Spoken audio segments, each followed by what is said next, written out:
nigga plans, but I gotta reach them faster. Hard head niggas, but the game didn't last long. Rep called the check to my niggas out of my zone, but I had to plank and run it back like a cyclone. But I could've checked with the cash for my son, trying to get it back, get it up like I'm living. So I painted my baby, and if I send shots, all your head's gone, your hands smoking good. That ain't no motherfucking 22. Smoking like a pasta.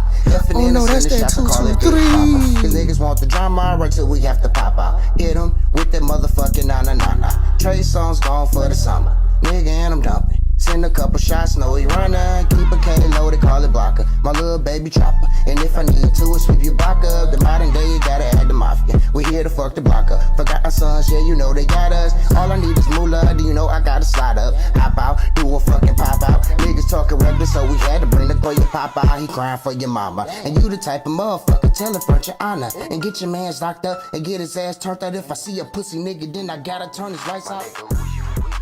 What's your name? What is going on YouTube? It's your favorite pistol toting rapper, MDMA Sosa, aka Social Leader Pistol Geek. Go follow me on all streaming platforms at MDMA Sosa. Yeah, go check that music out.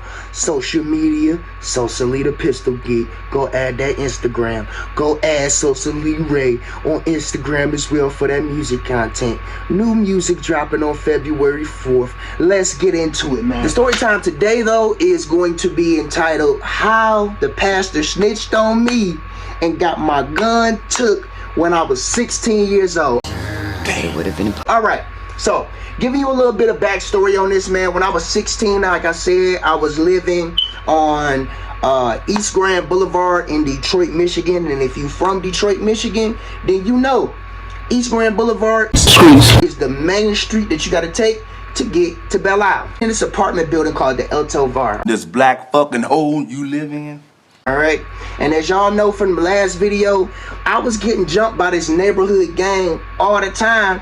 Just for, you know what I mean, living there and didn't want to join the gang. Sons of bitches! Y'all know I ran away from the crib. I told y'all that in the last story. And I jumped into the streets. When I jumped into the streets, I had that big ass gang fight that I didn't know that I was even being invited to, and I could have died. Next to the projects. We're gonna fast forward probably like a week after that story. I fucked around. I went and got that little 32 revolver from my man's. Nigga, when my name come up, respect it. And at that point, I'm just, you know, I'm just tugging it. Nobody know I got it. Surprise, motherfucker. And I'm just doing my little thug thizy, you feel me? You know, I had a little job. Now, before I even put this part of the story out, I would just like to say, I don't want none of y'all getting my comments talking crap about what I'm about to say about this pastor and that he a man of God and all that. Listen, this motherfucker was leading us to damnation himself, alright? Because how you the pastor and the drug dealer? But we gonna get to that later on in the story. And you may say to yourself, my God, what have I done? Working landscaping, alright? And this is after I came back to the crib. Now mind you, I still got the burner, so this is probably like, I say 3-4 months after I bought the burner, so I just got it on me. I'm back at the house with my parents and my little brothers, just hiding it. Now when I get this job, it's landscaping, right? So I'm outside all day, every day, in the same neighborhood that I keep getting jumped in. Just so happened that the pastor was from the church in the neighborhood, but he also owned the landscaping business as well. I was smoking weed heavy at the time, bro. Yeah, it was that, like, almost like a fiend, you feel me? And he grew and sold weed. My nigga. What you think I was doing? Like, I was cutting grass with him, and either when he didn't have the, you know what I'm saying, the funds to pay me, or when he didn't feel like paying me. Let's just go ahead and say that. He had the funds. It's just certain times he didn't feel like paying me, you know what I mean? He didn't feel like paying me, he would pay me in. You know what I mean? Yes, please. This particular day, he leaves me and I'm on a job, you know what I mean? He went to go to the church and we probably like, I forget the street, but we probably like 6-7 blocks away from the church. I'm figuring it's gonna take him probably like 5-10 minutes go to the church. Bro, this man was gone for an hour. And that particular day, these motherfuckers had seen me cutting grass by myself and tried to pull up on some tough, you feel me? And, you know, thought they was gonna jump me on the job. Luckily pulled up right in the nick of time and ended up chasing the motherfuckers off. This, that. But that day, I was like, oh, so I can't leave it at the house even if I'm at work. Now, mind you, if you thinking in your head that, duh, you're not supposed to leave it at the house when you leave, you gotta think about it. At this point in time, I'm still fresh. Well, I'm not necessarily fresh. Why the fuck you lying? Why you always lying? I'm still learning, you know, the street rules, the street mentality, all that. Because like I said, shelter growing up, pretty much just jumped off because it was what it was. So the next day, kind of more the same. He leaves. I forget what he get called for this time, but he actually get called to the church. And I'm doing the whole little lot by myself. I'm like, all right, well, fuck it, you know what I mean? It is what it is. Like, you know what I mean? I know I'm going to be blessed out. Because he always blessed me, you feel me? He always looked out. And that's a for sure right on. So I already off top knew that it's going to be cool, even though I was here by myself. In the grass or whatever. And these motherfuckers pull up. And I ain't even have to pull it. You feel me? I ain't gonna lie, bro. Everything that I knew about hood shit at the time was like learn from TV shows and movies. We got a problem, stupid? I said, we have a problem. They pulled off. Oh, scared like some bitches. Basically, brandish a firearm. I don't recommend that anybody do that because, you know, I could have got killed at that exact moment. It could have been a whole different story. Chitty chitty bang bang, nigga. Plus, that revolver only had like 5 shots in it. So if one of them had like a semi-automatic in the car, I could have been 100 shots in the top, so it ain't no running off. Thinking in hindsight, that was probably the stupidest thing that I could have done.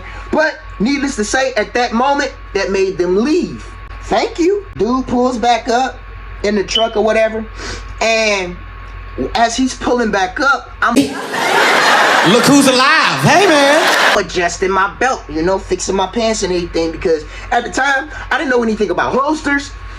I didn't know anything about gun safety. I didn't know none of that. I just knew throw it in my little belt buckle, whatever, tighten it up so it don't move when I walk. Mind you, I'm not thinking at any point that I could possibly cheddar by myself. Hey, fuck, man. If I could possibly hurt myself, shoot myself in the leg, trying to pull it out, anything like that. Being under distress, not training. I'm just thinking that if the motherfucker try to give it to me, I'm gonna give it to you 2 times worse. That's all I'm thinking. Like, you look better dead than me, sir. Yeah. As I'm fixing it, like I said, I didn't have a holster and everything, so as I'm fixing it, it fall down my fucking pants leg, bro. Stop it. Get some help. It fell straight down my pants leg on the ground. And mind you, at this point, he's getting out the truck, asking me to help him come to the back of the truck to get shit out the truck that we need. I'm standing there awkward, scared as hell. I'm looking at this bit on the ground, right by my foot, but I'm scared to pick it up, and I'm scared to move. Mind you, this is the pastor. I sell weed for him, but this is low-key still the pastor. I don't want him to know I got no gun. I don't need no lecture. I don't need none of that. What I'm gonna do? Bruh. Just, bro, I slide this thing back up my leg like this. Go all the way up the top, fasten it back up. I guess he seen it, and he thought it was some weird shit going on. Hey, what the hell is you doing, man?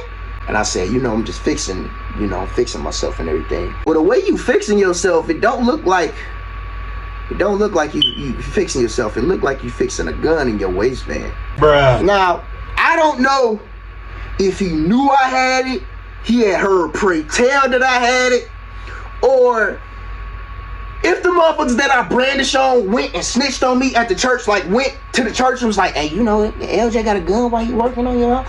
Ooh, he's snitching. It was kind of like the first thing he said, and I'm just like, How the fuck you know this? How? Hold on, bro. I'm just like, yeah, you know, I got it on me, you know, just in case. You know, thinking that it's gonna be all cool just because he know what I'm doing, I know what he doing, I got dirt on you, you got dirt on me, you ain't finna snitch on me. You trying to jump me like 7, 8 deep all the time, man.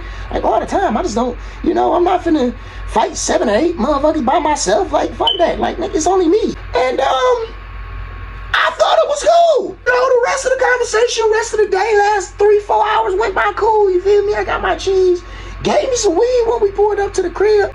This is where the story get fucked up at. Now this is where the whole 360 come around. We pull up to my house and shit, and you're traveling to another. my mom is standing outside.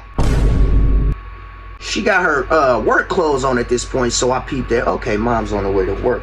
In the back of my head, I'm like, okay, we done already had a conversation about this thing, you feel me? I know he ain't gonna snitch me out because don't nobody know that he sell weed. And he the pastor of the church. How's that gonna look?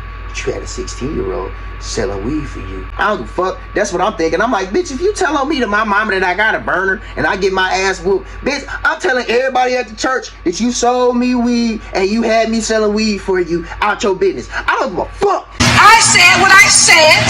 You know how scary my mama is? Bro, first of all, to this day, I am scared shitless of my mama. My mama used to scare the shit out of me growing up. Like, my daddy ain't got shit on my mama.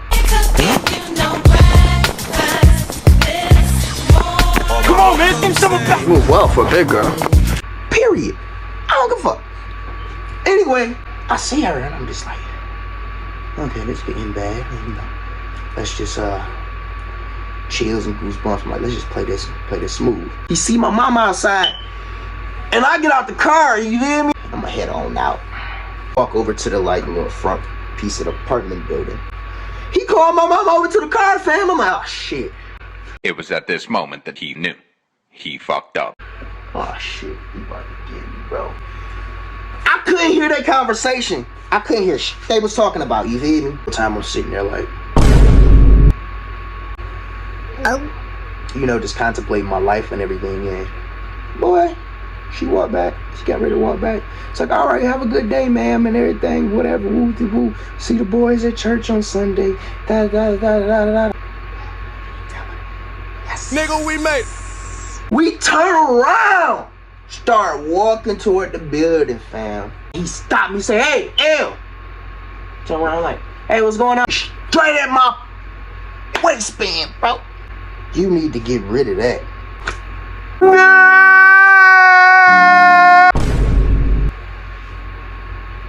Now, anybody got a black female as a mother, what they known to do? Detect your bullshit. Bruh, my mother and I, both eye expressions, immediately looked at each other.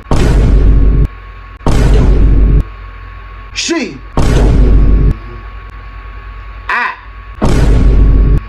We look back at the car. She. So what you got in your pocket? Huh? What you talking about? I don't know what you talking about. I ain't got nothing in my pocket. Got a lighter, got a knife, some other stuff. Her. Why he say that? I don't know, like, you know, I have no idea, you know. I mean, he might have been talking about the weed that he gave me. He gave me a little bit of weed and he told me not to tell nobody that that he sells weed, so he might be telling me just to get rid of it, you know, hurry up and smoke it and everything. Her.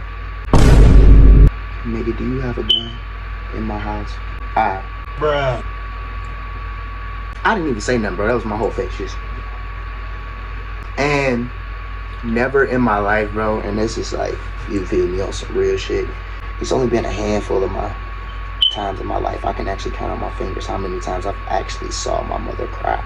You know, being her son, you know, we used to doing bad shit. Being sons, you know, being daughters, we used to doing bad shit, not really thinking about what our parents is gonna think, you know what I mean?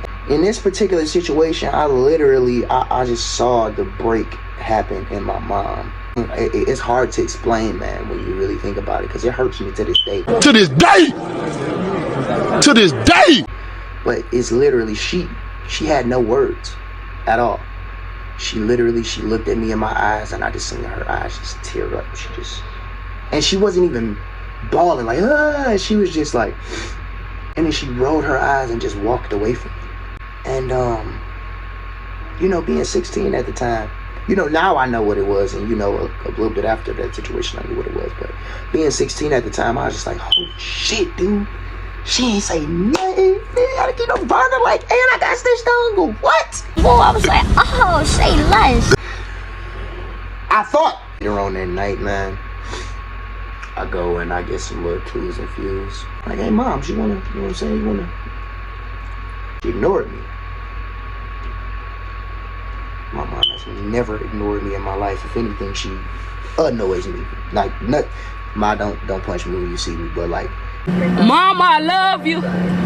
P.O.P. all the time. You know what I mean? Like, you know, if anything, like she like always checks on you, always wants to know what's going on, always, you know what I mean? So to feel that cold shoulder, it just completely, you know what I mean, caught me the fuck off guard. Yo, Ma, you good? Ignores me. And this happened to go on for about two and a half days, bro. And like the second day that it was going on, I don't know, I think it just kind of clicked into me, like, maybe she mad about that gun, bro. You know, being the thoughtful son I am. Yeah, I mean, and I went and I got rid of it. I ain't gonna lie, I got rid of it, and then I brought her back, like, you know what I'm saying, a whole bunch of snacks from the store, and like some pizza, ordered some pizza or some Chinese food or something like that. I rented some movies, and we got some bud. I'm coming, peace. And, you know, I apologized, I hugged her, and then, you know, I told her it wasn't never gonna happen again, and don't worry about all of that. And pretty much that was that situation. Like, my pastor basically snitched on me to my mama while I was selling bud for him, while I was trapping with him, and told her that I had a firearm. Mind you, what I was doing, I could have got shot, robbed, or all that. Yeah, he told my mom on me. So, long story short, I had to end up getting rid of the firearm, man. I had to end up, you know, apologizing to my mother for breaking her heart. And after that, I started collecting knives and like weird shit, like throwing knives and just weird ass weapons, bro, just because I didn't want to break my mom's heart again by carrying a gun, and I wasn't old enough to. So I was just like, you know what? I'm gonna stick to handheld weapons and stuff that I can, you know, get around with and everything, and it's legal. Next story time is going to be about why I decided to start carrying a gun again at age 20. Boom. If y'all like this video, I need y'all to like, share, sub. Add me on all social media platforms, man. Y'all need to go check out that music. Google me, MDMA Sosa artist. It's gonna pull up my whole discography. It's gonna pull up my whole name. All right. If you add me on Instagram, add Sosa Lee the Pistol Geek for all of the gun related content. Add Sosa Lee Ray for all of the music related content. I love you guys. As always, family first, amendment second.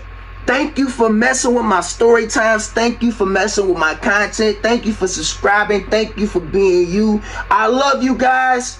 Peace. And if I send shots or your head's down, your hands smoking good, I'm that ain't no motherfucking 22.